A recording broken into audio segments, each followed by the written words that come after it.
अस्सलाम वालेकुम। आज नूरान एकेडमी में हम नीयत मकसद का मुहर्रिक इस मौजू पर बात करेंगे। अगर इससे फ़ायदा हो तो सब्सक्राइब और सदका जारिया के तौर पे शेयर करके हमारी मदद करें। कभी ऐसा हुआ है कि बहुत ज़्यादा अनथक मेहनत की हो लेकिन आखिर में अंदर से एक खालीपन का एहसास हो? अगर ऐसा है तो इसकी जड़ शायद इस्लाम के एक बहुत ही बुनियादी तसव्वुर नियत में है। चलें इसी को ज़रा समझते हैं।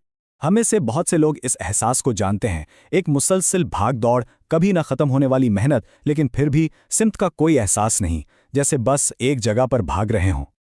और ये एहसास ये इसलिए पैदा होता है कि हम अक्सर क्या करना है और कितना करना है इस पर तो बहुत ध्यान देते हैं, लेकिन जो सबसे अहम सवाल है क्यों, उसे नज़रअंदाज कर देते हैं। हमारे हर काम के पीछे आखिर मकसद क्या है? तो सबसे पहला कदम है अपने सोचने का अंदाज बदलना। देखें, आज की दुनिया हमसे क्या कहती है? और करो और ज्यादा करो, नताइज के पीछे भागो। जबकि इस्लाम हमसे एक बिल्कुल मुख्तलिफ सवाल करता है। वो पूछता है, ये सब कर क्यों रहे हो? यानी बात मिकदार की नहीं, मेयार की है। और बस यही वो नुक्ता है जो हमें नियत के मरकजी तसव्वुर की तरफ लाता है। ये सिर्फ नमाज से पहले के चंद अल्फाज नहीं है, बल्कि ये हमारे हर अमल के पीछे की असल कुव्वत, उसका इंजन है। नियत असल में हमारे अमाल की रूह है।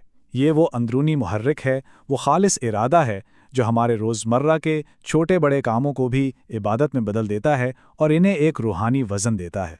चाहे हम इल्म हासिल कर रहे हों, अपने घर वालों के लिए कमा रहे हों या किसी मुश्किल से गुजर रहे हों, नियत ही इन तमाम कोशिशों को एक धागे में पिरो देती है, जिसका मकसद सिर्फ और सिर्फ अल्लाह की रिज़ा का हुसूल होता है।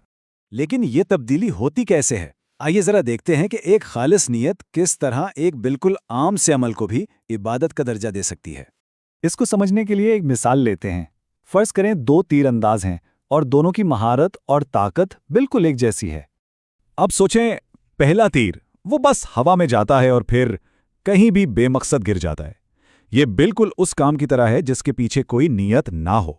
लेकिन दूसरा तीर वो सीधा अपने हदफ की तरफ जाता है, पूरी कुव्वत और एक वाज़े मकसद के साथ।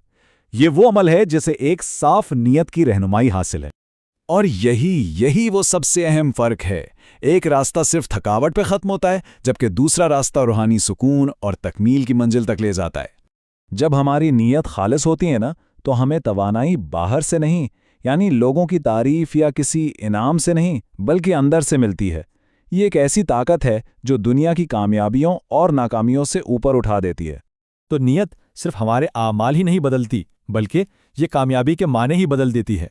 ये हमें दुनियावी चीज़ों से हटाकर एक बहुत गहरी रूहानी हकीकत की तरफ ले जाती है। दुनिया हमसे पूछती है, तुमने क्या हासिल किया? उसका पैमाना क्या है? दौलत, शोहरत, मादी चीज़ें। इसके बिल्कुल बरक्स इस्लाम हमसे पूछता है, तुम क्या बने? यानी उसका पैमाना तकवा, इखलास और रूह की पाकीज़गी है।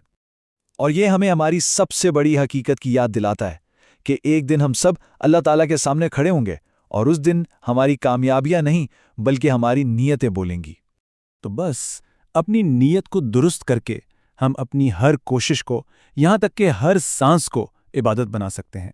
एक ऐसी इबादत जिसकी कदर हमेशा रहने वाली है। पेशकश और तख्लीक, नूरान स्टूडियो।